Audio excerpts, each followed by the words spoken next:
I think it's essential with how we work as a band, that we are in this environment where we're sort of in and out of each other's pockets. And I think that whilst, cabin fever, you do get a bit crazy, I think, being together all the time, I think it's important that you have those moments, because you need to have those moments in order to have like the moments where you have like sudden moments of clarity and things are going really well.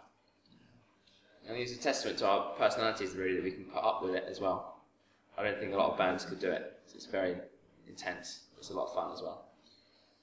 Yeah, I don't understand really. Well, I suppose every band's different, but I struggle to see how you kind of get the kind of friendship and the kind of knowledge of each other's musicianship from living together. I'm not sure how you get it otherwise.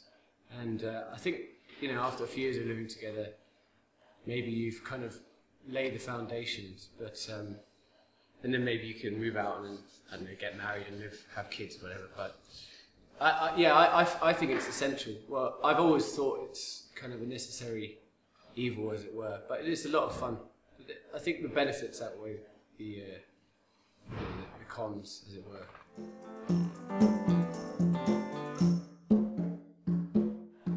It's probably a bit of both, really, isn't it? I think that the main reason I personally like to write music is because I like to feel the connection with other people, and I want people to feel the connection with me. So I suppose by making songs, it's just a facet of your feelings and your creativity. And if other people can appreciate it, I think it makes everyone feel better, as long as the music's good, which I hope it is. And the great thing about a collaboration like this is that you often surprise yourself. So your ideas are augmented by the others, and it's great. It's just when it goes right, it's just a really special feeling that you wouldn't have been able to get if you were just sitting in your room doing it on your own.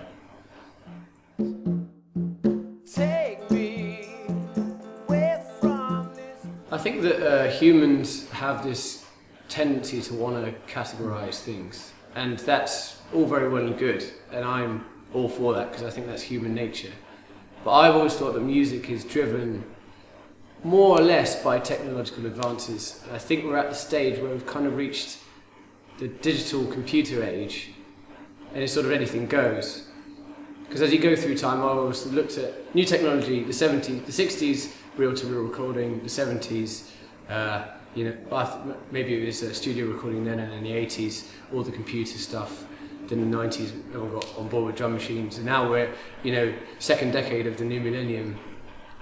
I don't know that there's any more specially paradigm-shifting technologies. So I would agree to a certain extent that music is just good or bad, because I think it's hard to create new genres within the lack of, or the dearth of new technology. But I just think it's human nature.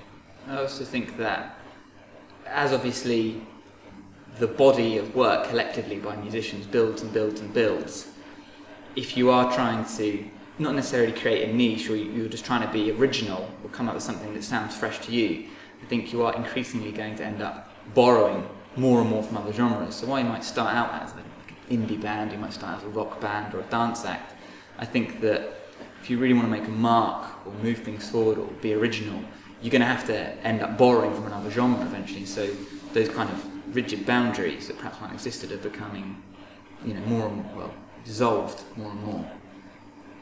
It's funny though, the amount of bands that we've been likened to. There's no real trend there. It's just journalists want to pick a category and they stick us in that category, and it's like, wow, where did you get that from? It's just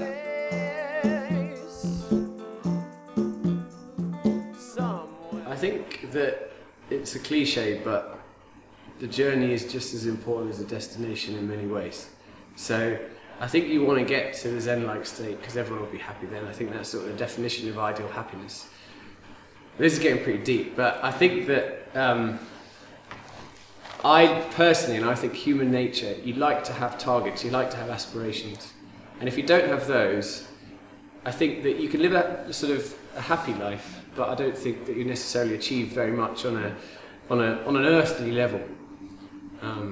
Because I think that many things like achieving Zen and achieving sort of spiritual calm are as much to do with the next world as this world. But I think if you want to achieve something in this world, you've got to be quite driven in an earthly way. So for me, that's where I am at the moment. In the 20s, certainly, a lot of anger, a lot of resentment, a lot of, maybe in the 30s and 40s we get to that state.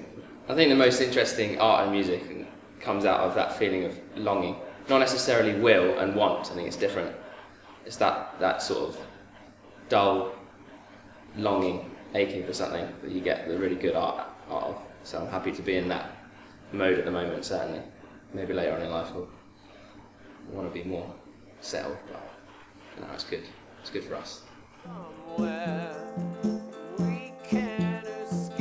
Well, from a lyrical point of view, I find a lot of the stories of antiquity quite interesting in their universality of emotion. I find that when you look at people from 2,000 years ago, you know, when they really started to tame their surroundings, you know, when civilization could bloom because it killed all the wild animals, it killed all the lions, it started to be able to go and work out in the gym all day, started to be able to just think about what they feel. I find it amazing that they are thinking the same thing as I'm thinking. And you know, there's this particular poet called Catullus from maybe 2,000 years ago in the golden age of Latin poetry, and he's feeling the same anger, he's feeling this absolute same sort of desire and longing about women, about success, about being jealous, as I feel. And I think that's amazing. And for me, the language is set up such that you can make much more malleable, deep, meaningful poetry out of it than English, because English is very much like subject, verb, object, which is a shame, because I think that if you could just spin it around a little bit, I think you could make, because you know, lyrics in English have to rhyme. Well, they don't have to rhyme, but they sound better if they rhyme normally, and it's tough to make them not rhyme in the word order. So I'm very inspired by that universality of emotion from that age, and in particular because the language seems to lend itself very well to making, like, bringing out that emotion. And it's great, there are great stories from those myths, and because the gods in those days were just like humans, but bigger and better. You know, it was not like God in the Judeo-Christian tradition where he's some unknown being. These guys were just living on a mountain, and they were just better than you. So I find that, because they're subject to the same jealousy and the same emotions. And that's what I find is a kind of running theme, is the universality of emotion. I've said it too many times, but I think that that's why I in particular am inspired by it.